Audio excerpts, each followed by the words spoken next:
Hey friends, today is day 47 of Russian war against Ukraine.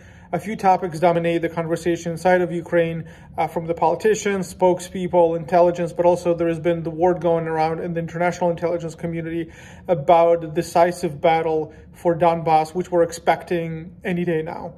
So the word is that since Russia had started to pull back their troops from Kyiv, Chernihiv, and the north side of Ukraine, they've been pulling them back to the eastern borders, pushing them to the eastern borders. So there's thousands of troops, hundreds units of machinery are pulling there. Why is it happening? Because two reasons. Because Putin needs some kind of a victory to bring to the table with negotiations. Last week, Zelensky had said that we're stopping negotiations because it's not bearing any fruit, and because hostilities and shelling continues. And shelling does continue. Even though they pulled back their troops, they're still trying to get those cities, especially Kharkiv is being bombarded especially hard right now. So that's reason number one, is to have some kind of a leverage in negotiations. And number two is because the word is that Putin had given his generals a directive to take one of the big cities before May 9th.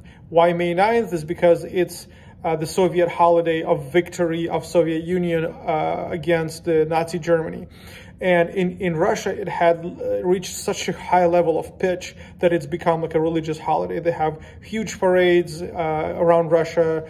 They remember their veterans, and they have all kinds of fascist rhetoric. For example, in Russia, they would say, well, if you think Russia is weak, we can repeat what we showed you in 45 or 44. So they are, what is it called? They're shaking their brass, or they're rattling their brass, because we're so strong. We've done this 70 years ago. We'll do this again. So Putin wants to have some kind of a victory before May 9th.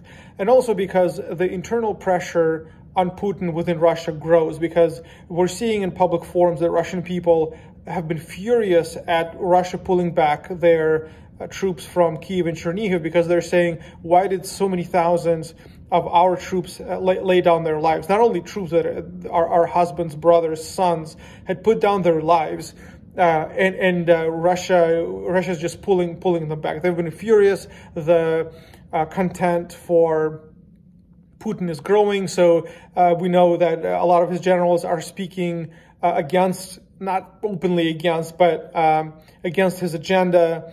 So the internal pressure on him is really strong. So he needs some kind of a decisive victory, some kind of a bigger city in Ukraine to occupy, to show that, see, this was all worth it. All those deaths, all those losses we've suffered, all the sanctions you're currently experiencing, Russian people, this has been worth it.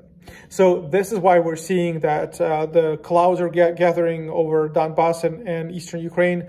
Our spokespeople are saying that it could go either way at this point. It could go 50-50.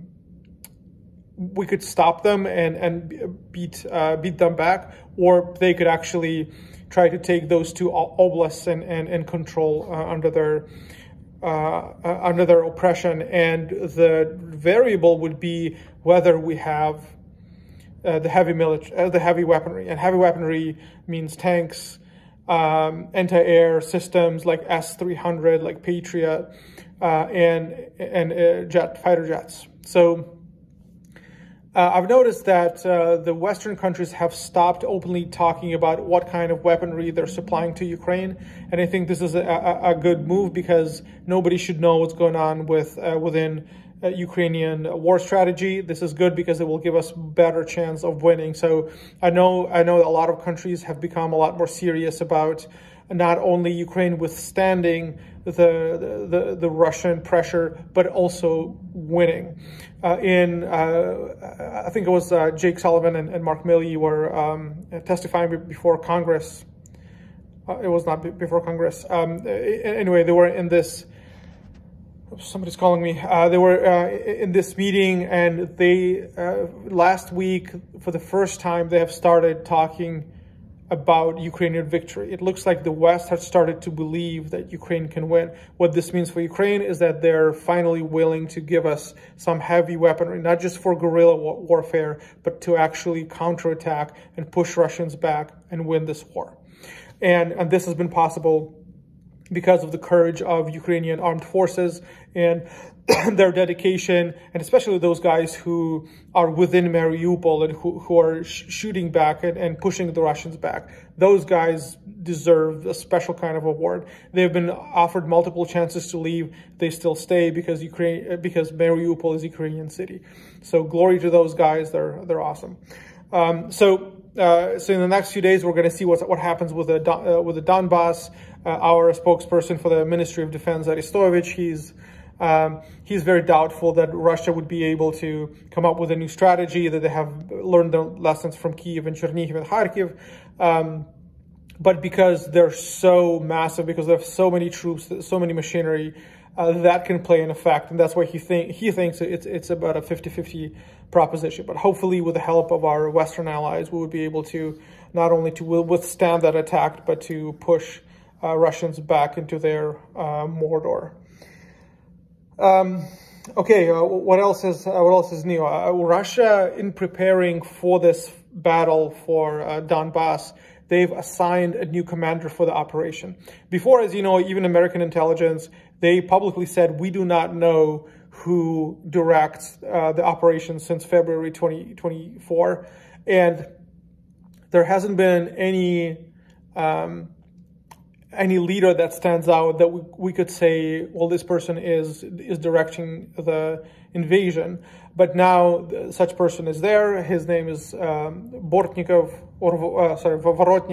and he is a general that used to serve in Syria, and he was the one who came up with the Aleppo strategy, which means if you cannot take the city, just level it to the ground. So he, among all the local generals who command various armies, he has been the most effective. He's been working in southern Ukraine, and they have been able to take Kherson. So Russian commandment military operations thought that he probably, of all the people they have, he's probably the most able. So they put him in charge of this operation. So we're seeing that Russia is trying to gather what our military people are calling a battle fist, something that they can ram through, and something that where they can get a decisive victory in Donbas. So this is the best that they've got. Of course, the people have had fought in suburbs of Kyiv. They've been sent home, and a lot of them are demoralized. A lot of them are not coming back to Donbas. They've been trying to do this quiet, clandestine what's the word? Not militarization, mobilization, but it has not been going well. We're seeing that they're trying to get all kinds of fighters from outside of outside of Russia, even inside the people who are debtors to the banks, who are paying alimony, saying, if you go fight in Ukraine, we're going to pay off your debt. So they're really scraping the bottom of the barrel there, and it's not going well for them. So even though there's a lot more of them, these are not top-notch people. They're demoralized, who don't want to be there. They're not top brass, not top ability kind of people. So we'll see. I believe in the Ukrainian armed forces, and I believe that we will win. Just today I heard about a chemical weapon attack in Mariupol. We don't know what kind of gas it is, but it obstructs breathing. The effects of it, and it has been let down on the city. This has not been confirmed yet, so I'm waiting to hear it from several sources. Some are saying this had happened, this is legit, but the Ministry of Defense is saying that this is not confirmed, so I'm not saying this is a fact. Last week, the Senate of the United States unanimously voted for offering Ukraine a Lend-lease kind of a program that was instituted by FDR after the World War II. Basically, this is all kinds of weaponry as a credit, not a credit, but as a what's the word? Payment in part or later to the United States. This is very good to us. they'll be loaned to us, and then we'll either pay back for them or return if that weaponry had survived. Great program for Ukraine, which means that we will have a constant supply of unlimited weapons and ammo, and which will help us end this war sooner. And of course, everybody wants to end it sooner because nobody wants to see peaceful people die, and especially with the atrocities we saw in Bucha and what is considered to be even worse in Borodyanka. What we're hearing, we don't have the details yet, but I think they're not releasing that on purpose because it's more. They're saying it's more horrifying. It's a bigger scale than Bucha. So I'm bracing myself for when that comes out. I'm not sure if you've seen this, but so the official pro-government news source of Russia is called RIA News. And everything that comes out there is going through multiple layers of verification. So there's this article that came out last week, which is called "What Should Russia Do with Ukraine?" And many consider this to be a leak, but also a manifesto of what denazification would have meant in Ukraine. This is something that Russia was trying to do with Ukraine. If you have ability to translate, like a Google Translate that article, read it, because this is like a fascist manifesto. They're talking about denazification of Ukraine, meaning that they will reinstitute capital punishment, and everyone who collaborated with the Nazi government of Ukraine will be punished or terminated. They're talking about the re-education camps. It's basically a manifesto of exterminating the Ukrainian nation, political nation, as it is, because they're saying everyone who was collaborating, everyone who has the idea of sovereign Ukraine will be either punished, re-educated, or terminated. It's a blood-chilling article. I read it, my blood boiled and chilled repeatedly. This is I could not have imagined this was possible in 2022, but nevertheless, there it is. Russian government is barbaric. For the spiritual among us, it's satanic, it's demonic. There's no two ways about it. They're trying to put on a civilized face, or as Peskov trying to play the victim on Sky News, but these people are pure evil. They do not stop at any lives, at any cost. All they want is to win and to subdue anybody who opposes them. It's just horrible. If you read that article, I'm sure you will have more colorful epithets than I just did. I just said.